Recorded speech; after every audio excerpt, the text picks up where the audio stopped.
Hi, and welcome to the Business Spotlight series. I'm Martin Bailey, and joining me today is Nicky Hale, Director and Owner of Iceni Event Solutions Limited. Good afternoon, Nicky. How are you?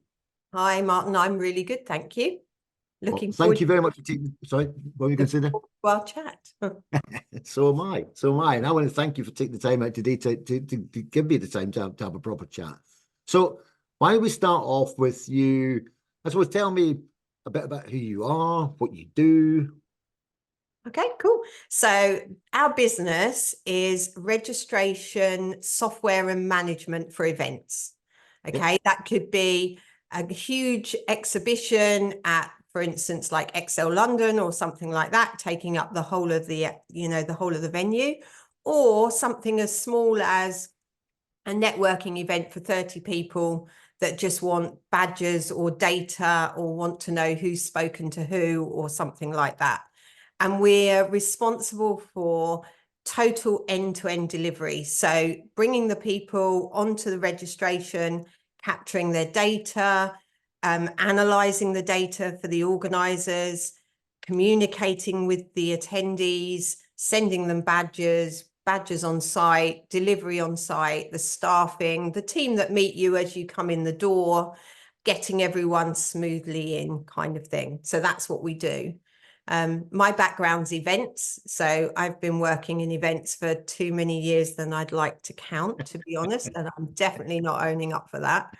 And from going as an event manager and working for an event organizing side, I threw off my princess hat and decided that I wanted to go and work on the supplier side, which is fab, because I think I can bring the event side, as in the understanding of what the organizer wants to achieve, to the actual supply side, which is really important, rather than just kind of coming in and going, we're printing a set of badges for you, or we're capturing your data. We actually then care about why and what you're trying to achieve from it and the business case behind it.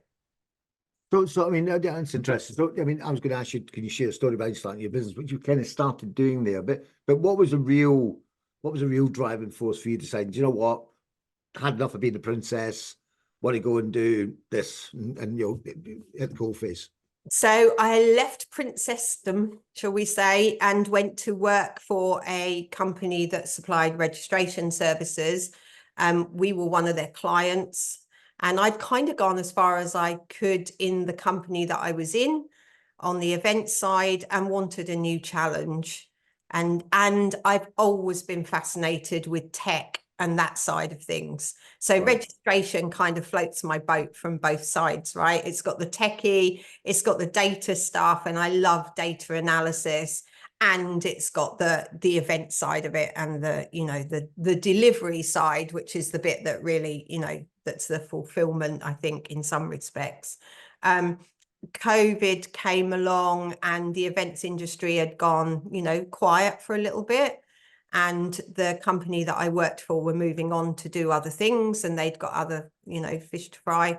And it seemed like the right time to start out on my own.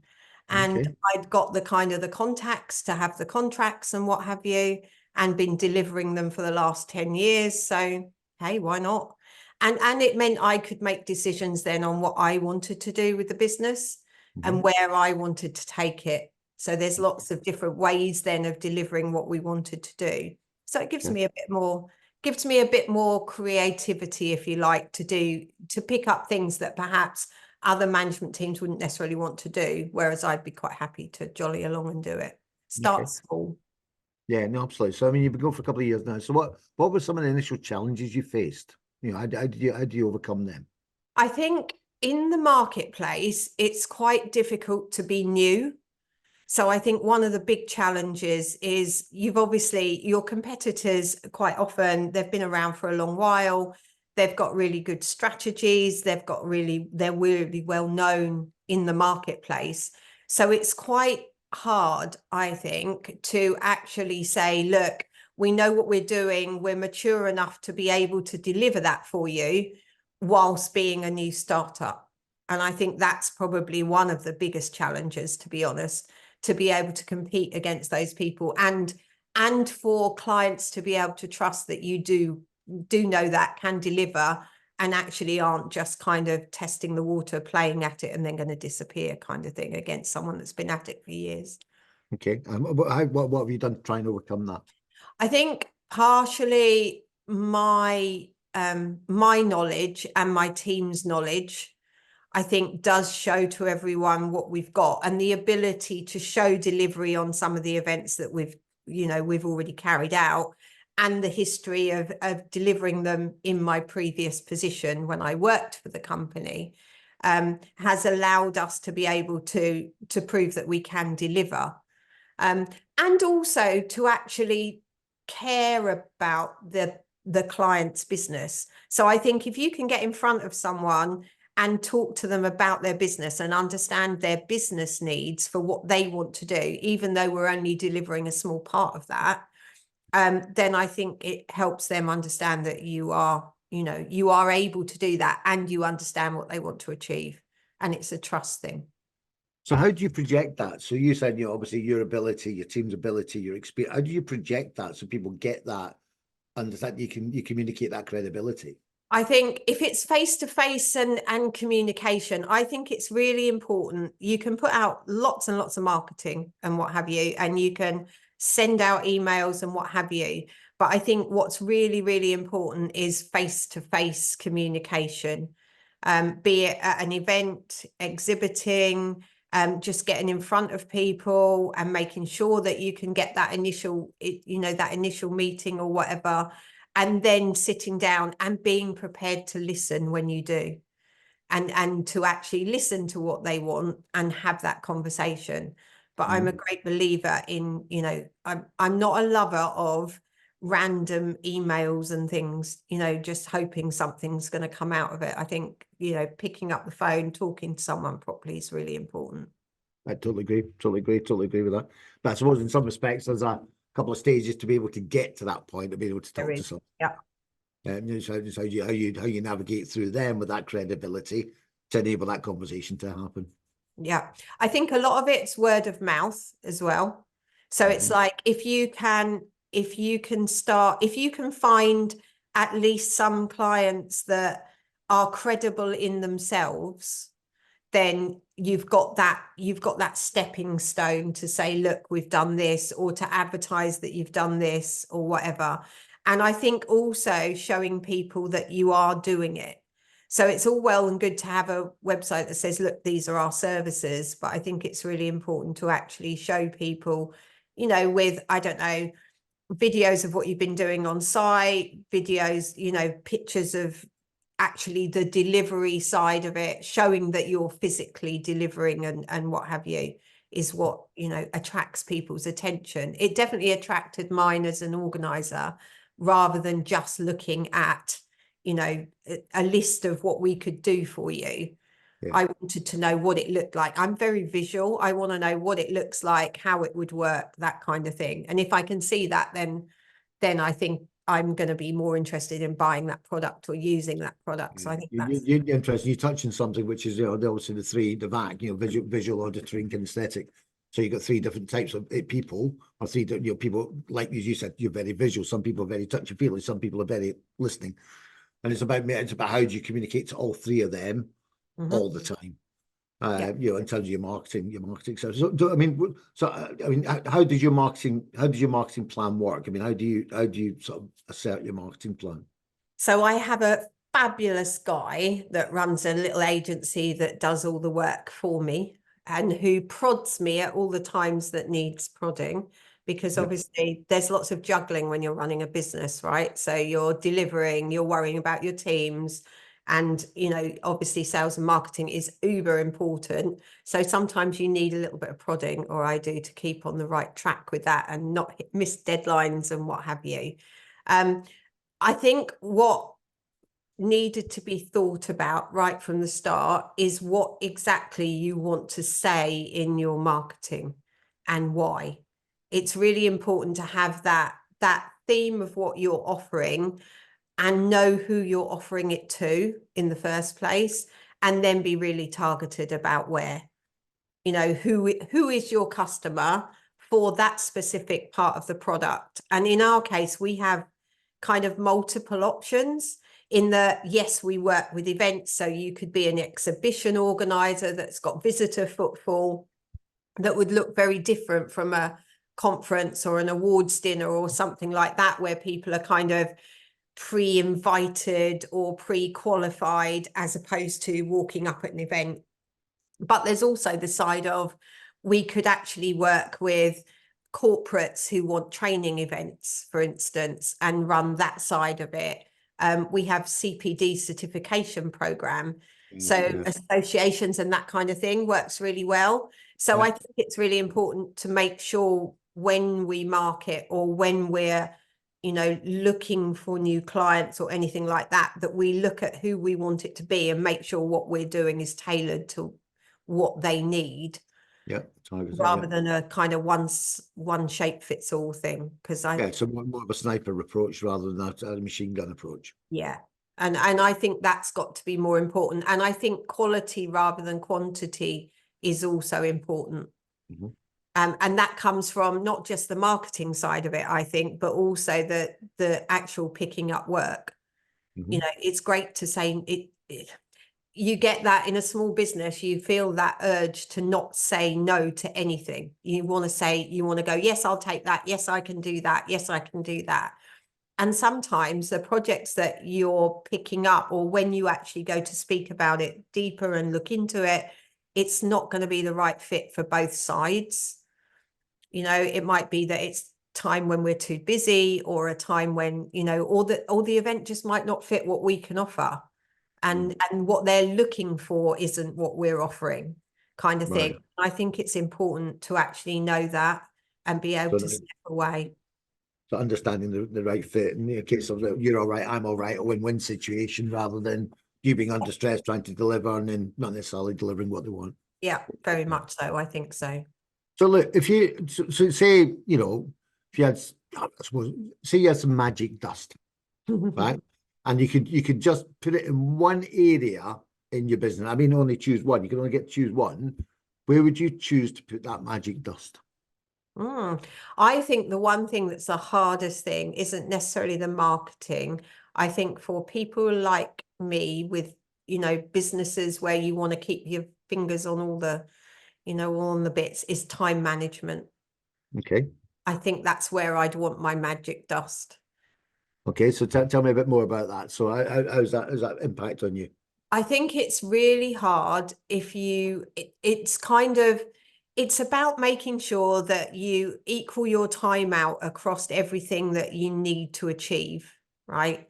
Making sure that you do make time for marketing, time for your staff, time for their queries, time to actually not just spend time delivering what you're doing, but making time to talk to the clients you've got as well as the ones you want to have.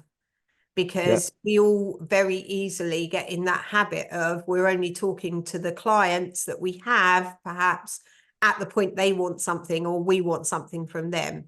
And I think sometimes it's important just to touch base. And that's one of the things in a general busy working, running a company, you don't always get time to do. And I appreciate you have to kind of filter that down, and you have staff that do that, and you have staff that are communicating with the clients and doing the sales and, marketing and what have you. But I still think it's important to spend time, even, in my position, to actually administer to those clients sometimes as well. So did you find that as there's a bit of a challenge there in terms of, work-life balance? Yeah. Yeah. I have to be really strict with myself. Otherwise, work is everything and life is kind of just hanging on by its fingernails at the end of the week, So why do you see work as being everything? I just love it. Okay. I absolutely love it. It's not an obsession of, oh my God, I have to. I just enjoy it. I enjoy what I do and the challenge of making that happen so much that it kind of makes me alive. Other things do as well, right? There is life balance stuff. But I just love it. I love that achieve of working out what we need to do for something, making it happen, getting a new client, sitting down with new people, explaining what it is that they've got to do. So yeah, that's why. Fantastic. Good. And look, and I suppose, you're 2 years in. So where do you, I suppose, where do you see the business in sort of 3 to 5 years' time? Ooh. So I don't want it to grow so fast that we lose our main ethos, which is customer service, right? Yeah. I see lots of companies that do the kind of things that we do, that bring on, that get greedy, get lots and lots of clients, bring on loads of staff that haven't been thought about, that are kind of perhaps junior staff and what have you, Yeah. that don't give as good a service, Yeah. and then they start to fall down. So I want to grow, but I want to make sure that we grow in a kind of a nice curve rate, rather than grabbing everything we can possibly get and not Yeah. delivering it. So I Yeah. want it to be slow and steady. I'd like it to be really, I want it to grow, obviously. And I want to be able to grow it, expand, want to look at, we already work internationally. We work in the UAE, we work in Europe. We haven't, as it stands at the moment, got anything specific in the US. I'd quite like to, when I go over there, it really makes me twitch, because what they offer out there registration wise is, we could do so much better, right? But it's taking the time to put the base, the plinths in and the bases in, to do that properly, and not just think you can try it and not do it effectively. So it's building a team enough to do that. Okay, so what does that look like in 3 to 5 years' time? So you told me about how you want to grow, but what does it look like in 3 to 5 So years' it time? looks like two And things. what role are you doing in 3 to 5 years? Two things. One is splitting slightly so that we can offer a more software in 3 to 5 years' time. We'd have a more software as a service type offering as well. Yeah. Because that allows growth without the need for the knowledgeable on-site teams in the same way, and is easier to support. So I'd like a whole side of the business doing that, and we're working towards that at the moment. And having officers in the US would be nice to expand. Okay. So that's my goal. Obviously delivering what we're doing. I don't want to lose the overseeing involvement, but I want to by then hopefully can step out of the day-to-day kind of stuff that I might get into now, in the minutiae of it. I will always want to live by turning up on site sometimes. Do you know what I mean? That to me is, but also because I think I watch companies all over, and it's great that they have loads of staff and you've got it. And I appreciate, me as a person can't do everything, right? But I think if you lose touch and just sit there demanding what goes on, then you lose the ethos of the company. So I still want to have my hand on the pulse, if you like, finger on the pulse. Yeah, you want the culture to flourish and grow rather than diminish. Yeah, very much so. So, final question for me today. So, you've got a bit of an idea about where you want to be in 3 to 5 years' time. What steps are you taking now to get you there? Right. So we're in the process of rolling out new software for the software as a service part, and looking at some new partnership opportunities for that. We're starting to change the kind of, or should I say, look at the different kind of clients that we need to make that happen. Okay, so not just the software as a service, but we have quite a lot of big clients, if you like, or big exhibitions and what have you. And I want to bring on some more smaller ones that can slowly grow. So helping some smaller event companies, some agencies, that kind of thing, so that we change how that kind of arm of the on-site delivery works as such. So we've started with that already. And we're rolling out our CPD certification program side of it. So those things are already starting to be in place. We're having a rejig of our marketing, because when we started, we went with solutions, i.e. we've got a solution for small events and a solution for middle and a customized. And we're turning that round now to look at, and that's always been targeted, but we're turning it round to look to actually advertise it more as if you're a corporate looking for this, this is what we have. So the solutions are still there, but it's changing how we're approaching that, and how we advertise that from a point of view of, website or whatever. So we're having a big sort of turnaround and rejig. So that's rather than being problem led, you're changing it around to being ideal customer led. Yeah. Okay, I get that. So like you've got quite a lot of stuff going on there, and I suppose and I'm assuming that the team are engaged in this plan and everything else that you've put in place. 100%. And also, it's like the one thing I think that's really important in business when you're trying to grow is not panic taking on staff that just because you need them, right? Because if you're like looking for someone that's like, oh God, I need someone for, account manager or whatever, if you just go out and because you're desperate, find someone, that isn't necessarily the right fit. And what I think is really important is just holding on to find the person that fits the team and that works with the rest of the team, and also that really would take to heart the ethos of what we want to achieve. Yeah, no, I think that's very wise words to close up on, because the biggest, I suppose, the biggest cost, one of the biggest costs your business is recruitment. Yep. But also recruitment, because you bring the wrong person in, that can cost you a lot more than it can cost you to hire them. Yeah. So yeah, very wise words there, Nicky. Very wise words. Look, this has been fantastic, Nicky. The conversation's been great. There's so much for people to take away from this today. So I just want to thank you once again for giving up your time, talking to me, and sharing your story. No worries. Thank you very much. Thank you. You're welcome. You're welcome. I'll speak to you soon. Bye-bye.